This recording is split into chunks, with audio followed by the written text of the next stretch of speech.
I discovered my wife's infidelity. And, in a fit of rage, I made sure to ruin her affair partner's marriage. The fallout was a roller coaster of emotions. I'm at a complete loss. I don't know what to do. There were signs, and I overlooked them. I was blinded by love and never imagined this would happen to me, not with her, my wife and best friend of nearly 20 years. I work out of town and wasn't supposed to be back until tonight. We were supposed to leave for a 2-road trip tomorrow. Things were slow at work, so I came home yesterday afternoon. This trip was to give us a little alone time since we've been so busy with family and friends this summer. When I got home, there was a truck in my driveway that I didn't recognize. My neighbor just recently asked me how I liked the new truck, but I thought he was mistaken and didn't think much of it. As soon as I could see the truck, I got a terrible gut feeling. I love my wife and trusted her completely, but that feeling was there and strong. I snuck around the side of the house to our bedroom window. It was open, and I could hear them. As I got close, I looked in the window, and my worst fear was confirmed. They were right there, completely naked on my bed. I walked away. I've been fighting the urge to do something that I know I will regret. I'm struggling to care what happens to me at this point. I went to my family's cabin for the night and drank everything there. Today, I was on my way home to confront her and decided against it. I'm not ready. All I can feel is anger. All I can think about is violence. I'm not in a good place right now, not good enough to see her. I'm back at the cabin right now. I have 60 ounces of rum, and I've been staring at it for an hour. I want to get drunk and forget this, but I don't want to get drunk and make bad decisions. I know this is a critical moment in my life, and my actions in the coming days will dictate the rest of my life. That's why I'm here. I need help. I'm not ready to speak to family or friends, so I'm reaching out to strangers. Update 1. The amount of support and advice I've received is unbelievable. I actually got choked up just realizing how many great people there are out there willing to help a stranger. It gives me a bit of hope for the world at a moment when I needed it most. The downside to all of this support is that I am struggling to respond to people. I have over 600 private messages on R and several hundred comments on Red. I want to say thank you to everyone individually, and I'm going to make an effort to do that, but it won't be quick. So I will just start by giving a big thank you to everyone for your kind messages and helpful advice. It really means a lot to me. I have noticed several comments and questions that keep popping up and wanted to provide clarity in addition to my minor update. If you can't tell, I am feeling a lot better today. The pain almost completely went away. I still feel like I've been punched in the gut, but otherwise, I have begun looking to the future. It has been 2 days, so this doesn't seem right to me. Is this a calm before the storm, or am I just freakishly resilient? As for the questions and comments I've received, here are some cliff notes to clarify some things. When I said wife and best friend, I was referring to the 2 roles my wife played in my life. The other guy was not my best friend or even someone I knew. I didn't get a great look at him, but from the quick seeing of his vehicle, I don't feel like this is someone I know. We do not have kids. We were planning to have them soon, though. We recently sold our house, and we set to move closer to my job in September when the new owners take possession. I am going to thank my neighbor, but I'm going to do it subtly, like he did for me. A lot of people have been asking me about the signs I mentioned overlooking. Off the top of my head, here are a few. She was texting abnormally late at night, went for after-work drinks with friends regularly. This was not like her, but I was glad that she was being social. She had yoga once a week but was apparently not paying because one of her co-workers was the instructor, and she was helping with setup and cleanup. I also thought she was very inflexible for someone who went to yoga. Unknown caller hang-ups. We regularly answer each other's phones if we are closer to it. Several times, she had an unknown caller who would hang up as soon as I answered. We get a lot of spam calls, but usually, it's a telemarketer or a debt collector looking for the previous owner of the number. Rarely, it's a hang-up. The update is a work in progress. When my brother arrived, we had a good long talk.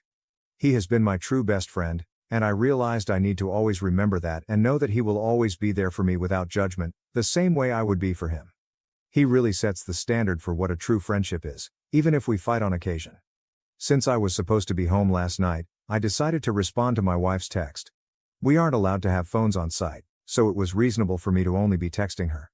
She knows it's easy for me to sneak in some texts.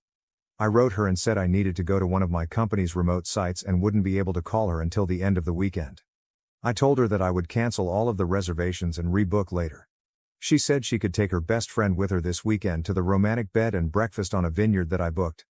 I knew it wasn't the best friend she wanted me to think would be going.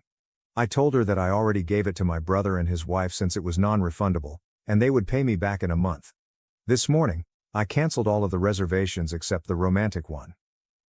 My brother is coming with me. Fortunately, the hotel let us switch from the honeymoon suite to a room with 2 beds. There also happens to be a really nice lake and boat rentals nearby, so this just turned into a long overdue fishing trip with my brother. This means I'm free for the weekend. I don't have to write her or talk to her for a few days, so that relieves some stress and gives me more time to think. I am currently in the mindset to get a divorce. I honestly can't see it any other way. My brother is supportive of this but has asked me to take a few weeks and speak to someone. His wife has a friend who is a couples counselor and is willing to talk to me on Monday. I don't see it changing my mind, but at least it might help untangle some of this mess for me. I am also taking a bunch of the advice on here and starting to speak to lawyers, at the very least to prepare for what I think is inevitable. I want to do this right. I've never thought of her as someone who would try to screw me over, but I also never expected her to cheat, so I think I need to be prepared for anything. Thanks again, everyone. I'm going to try to enjoy my weekend as much as possible. Update 2. A lot has happened in the past few days. I'll start with the less important stuff. My brother Matt and I drove nearly 5 hours to the B&B on the Vineyard. I really appreciate him being there for me through this.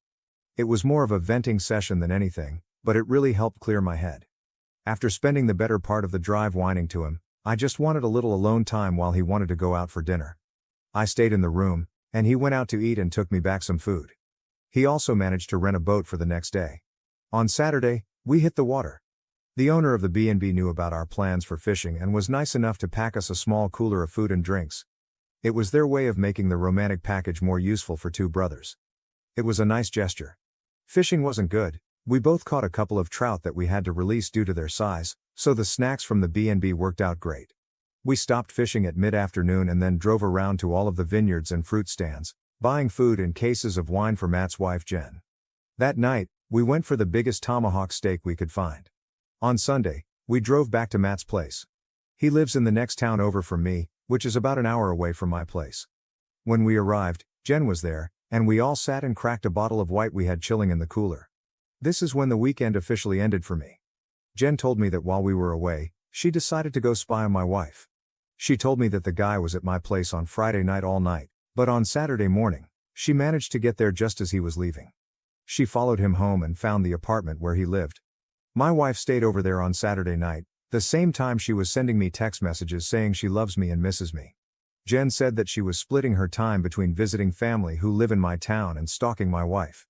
She said that she happened to catch my wife leaving his apartment on Sunday morning and took a few pics of them hugging and kissing before she got into her car. I don't want to see them. That pretty much sealed the deal for me. I don't think I could ever trust her again if she can turn it on and off so easily to tell me she loves me while being with a different guy. Still, I decided that I am not going to jump to a knee-jerk reaction based on emotions. I need to remain calm and level. That's when Jen told me that Sharon was coming over for dinner. Sharon is the counselor that Jen set me up with an appointment for. To clarify, she has never met my wife, and this was my first time meeting her as well. Sharon was a very nice person, and we got along great. After dinner, Sharon and I went for a walk around Matt's neighborhood to walk the dogs and have a bit of a private conversation. Sharon was really helpful in the fact that she was a great listener and made me feel like I didn't need to be guarded. It was therapeutic to be that free with describing my feelings. As much as I am comfortable with my brother, this was just different and very needed. It's the same reason why I like writing this on Reddit. It's a venting session that helps me untangle some of the mess in my head. Our walk lasted an hour, and the only real advice that Sharon gave me was to not delay the conversation with my wife. She said that the longer I wait, the harder it will become to talk to her about this. She said I need clarity more than anything at this point, and my wife is the only person that can give that to me. Later that night, Jan and Matt offered me to stay with them for as long as necessary. I know that Matt and I have an expiry period for being in close quarters with each other, so I spoke to my boss, who was able to set me up in company housing. I've been staying there every second week for a while but have to leave on days off. He managed to make it work for me to stay full-time for a few months if I needed. I decided to rebook with Sharon for later this week. I figured our walk sufficed for the first session. She agreed. I spent the night on Sunday just laying in bed, thinking about how to approach this.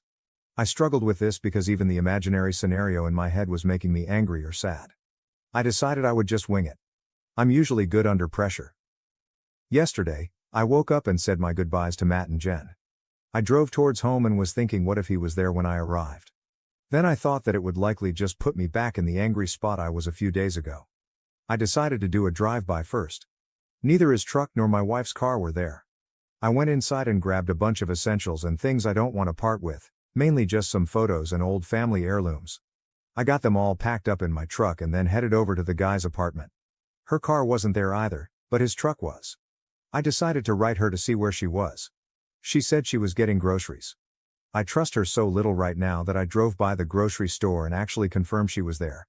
I feel so dirty admitting that I did that, but my trust is broken, and it's the only way I can be certain of anything. I wrote her again and told her to just come home because we need to talk. She wrote back, "What's wrong?" I just responded and said she needs to be ready to be honest and then turned my phone off. She got home 15 minutes later. When she came in, she came over to give me a hug and kiss like she does every time. I turned away from her. She asked me again what was wrong, so I told her that she needs to start being honest with me. She played dumb and said she had no idea what I was talking about. I said, "Okay, if you can't be honest, then I am leaving." She started panicking at this point and said, "Are you talking about yoga?" I figured it was a start. I asked her what she was talking about, and she told me that she hadn't been going to yoga. Here's a bit of a breakdown of the rest of the conversation. Me. If you weren't going to yoga, then where were you going? Her. I was taking walks to relax because I've been so stressed lately. Me. Why were you so stressed, and why did you lie to me about what you were doing? Her. Preparing for the move has been stressing me out, and I just didn't know how to tell you. Me. So lying was the decision you made? What was your concern with telling me that you were going for a walk to distress? Her. I didn't mean to lie, I was worried that my stress would add to your stress. Me. But I'm not stressed. It really seems like you are not telling me everything. Her. What do you mean? Me. I think that you're lying about more than just skipping yoga. I am asking you again to be honest. You've already lied to me, so this can't work if you keep lying. Her. I don't know what else to say. Me. Oh, are you talking about last weekend when I went for drinks with some friends and came home late? I had a feeling that bothered you. I had no clue that she went for drinks or was out late. I was at work a couple of hours away. Me. Is that what you actually did that night, or was that a lie as well? Her. I went for drinks that night, but I didn't see her best friend who she supposedly was with that night. Me. Who did you see? Her. No one. I just drank alone. Me. You drink alone now? Her. Yeah, maybe I have a problem. Me. Maybe we'll talk about that later. Last chance, be honest, or I'm leaving. Her. I don't know what else to say. Me. Okay, I'm leaving. At this point, I got up and left. Usually, when we have an argument, I go for a drive to get away from her. She probably thought this was the same. Then she realized I took my clothes and toiletries, as well as the Xbox. That's when she began blowing up my phone. I told her that I gave her a chance to be honest, and she didn't, so there's nothing left to say. She begged and pleaded with me to come home to talk about this in person. She said she had no idea why I was so upset, or what I think she did. She repeated that she loved me and would never hurt me. Just hearing her say that really tore a new hole in my chest. It was always comforting words that I believed without question. Now, it's a dull, jagged knife sawing through my heart in the most devastating way. I couldn't handle it, so I hung up. She called back about 40 times before I was ready to answer again. This time she said, "Did you talk to Karen?" Her best friend. I asked why, and she said, "Come home." I don't want to say this over the phone. I agreed and drove around a little longer to get my heart rate back down, then I went home. That conversation went like this. Her. I assume you spoke to Karen. Me. Well, a few weeks ago while you were at work, we went for drinks. A couple of guys started buying us drinks, so we just played along. When we were leaving, one of the guys tried to kiss me. I pulled away immediately and told him I was married. I felt so bad about it and wanted to tell you, but I'm an idiot and just decided to hide it from you. Karen hooked up with the other guy and gave his friend my number without asking me. He has texted me a few times since, but I have never written him back. Me. Can I see your phone? Her. Yes. She showed me her phone, which was completely empty of texts except for myself and her mother. She never deletes her texts, so this was new. I looked at her photos, which was also clean, but then I checked the deleted photos and found one of a guy I didn't recognize. Me. Who is this? Her. That's the guy who tried to kiss me. Me. Why did you take a picture of him? Her. I was just being stupid. Me? That's not a reason. Why did you take a picture of him? Her. I don't know. Me. Is that everything you want to tell me, or is there more? Her. That's all I can think of. Once again I left. I didn't want to be trickle truth. I got in my truck and drove away. She ran outside trying to stop me, but I was already out of reach. I went to the park nearby and just sat on my tailgate and ate my lunch, trying to figure out what to do next. While there, I began remembering other things that I should have been more aware of. Things like I was working a weekend shift and was in bed early. My wife went out to the club with a few of her girlfriends. I woke up at 4 a.m., and she still wasn't home. I called her a few times, but there was no answer. About 30 minutes later, she called me back and asked if I would come and get her. When I picked her up, she told me that they were trying to hail a taxi but had no luck. A couple of guys that her friend knew stopped and offered them a ride but wanted to stop at home first. When they got to the guy's house, her married friend went into a room with one of the guys. My wife said she spent some time looking for her but then eventually gave up and just had a drink in the kitchen with the roommates while she waited. She claims she didn't hear her phone when I tried calling. We fought about this, and she was disgusted by her friend's actions, so she cut that friend out of her life. I thought that was over. Another time, she traveled to visit a close friend in a different city. It was a planned girls' night. There were 4 girls all getting drunk and watching movies in their PJs. At least that's what I was told. Then she called me around 1 a.m. to say goodnight. We spoke for about 20 minutes, and she repeatedly told me that they were having a great girls' night. Then I heard a guy's voice in the background. I asked who it was, and she denied hearing anything at first. Then it happened again, loudly. She couldn't deny it, so she was like, "Oh yeah, X took a couple of guys with her. Everyone here is super pissed about it. She was drunk and 3 hours away. She left me no choice but to trust her again." We fought about that and why she refused to tell me they were there. She promised never to put herself in that type of situation again. Clearly, that didn't stick. After remembering all of those things and the conversations we had about them, I was ready to give this one last shot. I turned my phone back on, and almost immediately it rang. I answered, and she was screaming for me to come home. I drove back to the house. I walked inside and was immediately confronted by her bawling her eyes out. She was sitting on the couch, repeating, "I'm so sorry. I'm so sorry." I asked her, "Sorry for what?" She began rocking back and forth like a crazy person. It took her a good 5 minutes to catch her breath enough to speak. Her. I lied about the guy who tried to kiss me. Me. Okay, tell me what happened. Her. The 4 of us actually went back to his place that night. We fooled around. I knew it was more than that, but just hearing her say it made me feel dizzy. It felt like the room was getting smaller, and there were a million people speaking into my ears at the same time. I think I was having a panic attack. I went to the bathroom and washed my face in cold water until things returned to normal. Me. What did you do? Her.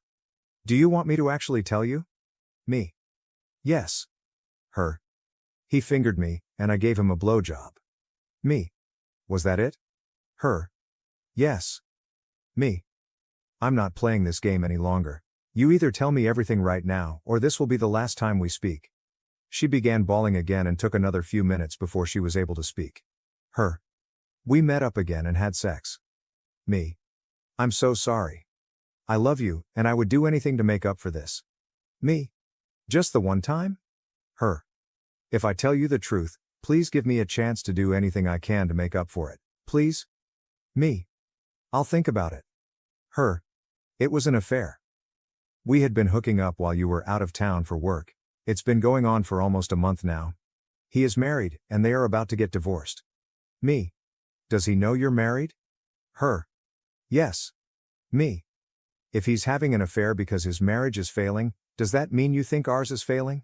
Is that what you told him? Her. No, I don't think ours is failing. I'm so stupid. I hate myself. Please don't leave me. I can fix this. Me. How? Her. Whatever you want. Me. If you were in my shoes or even his wife's shoes, what would fix this for you? Her. Knowing the truth, being able to trust you to mean what you are saying. Me. You can trust me. I screwed up and won't do that again. Me. If you were his wife, wouldn't you want to know the truth? Her. Yes. Me. Then fix this. Her. You want me to call her? Me. If you think that is what you would want. She tried calling but never got an answer. A few minutes later, her cell phone rang. It was listed as Karen work. She looked shocked, so I knew that wasn't Karen. I asked if that was him. She said it was. I answered, and being the coward he is, he said, "Oops, I must have the wrong number." I said, "No, this is the husband of the girl you've been cheating with. I'm going to let you speak to her because she has something to say to you." I passed her the phone. Her. I told him everything. He knows the entire truth. We're done. It was just a fling, and now you need to never contact me again. I asked to see the phone before she hung up. Me. What divorce lawyer are you using? Him. I'm not getting divorced. Me. Oh, but didn't you tell my wife that you were? Him. No. Me. Okay, then can I speak to your wife? I feel she has as much right to know about this as I do. Him. Please man, I didn't know she was married. Don't ruin my marriage over a mistake. Me. You ruined mine over a mistake. It's only fair that I tell your wife. Him. Please don't, she's at work right now. I will tell her everything when she gets home, I swear. Me. Okay, you do that. That's where I hung up. I asked my wife if she knew where his wife worked and her name. She did. I had my wife call over and ask for her at work. She did get her on the phone and told her to take a seat. This woman said she was just getting ready to leave for the day and she would call my wife back from her car. She did. His wife. What's going on? My wife. I have something terrible to tell you, and I don't want to cause any accidents. Please don't drop. His wife. Oh my God, did something happen to him? My wife. No, he's at your apartment right now. I am just letting you know that we have been having an affair for a month now. I'm coming clean to my husband right now and thought you should be given the same respect. She went silent for about a minute, then said, "If this is some sick joke, I will find out who you are." Then she hung up. Not even 10 minutes later, my wife got a text from Karen Work saying, "Thanks, you just ruined my life." I grabbed the phone and wrote back, "You just ruined 4 lives and 2 marriages. Don't forget that this was your fault, you piece of shit." For the next hour, my wife begged and pleaded with me to stay with her. She offered counseling. She offered to never leave my side. She even offered me sexual favors. This was everything that I expected, thanks to the comments in here. She then said we should go on that vacation, her treat. We need time away, was her reason. We need to spend some quality time together because my work schedule has been pushing us apart lately. Also exactly what I expected her to say. She wasn't expecting me to tell her that I went anyway. She also wasn't expecting me to tell her that I already have counseling booked for myself. She definitely wasn't expecting me to tell her that I busted her on my very own bed. I could only imagine she didn't expect me to have a place already lined up to stay. When I told her all of that, she fell to the floor, bawling. She started saying how she doesn't deserve to live. She told me I should just kill her right now because she's too terrible to be with anyone. It went on like that for a while.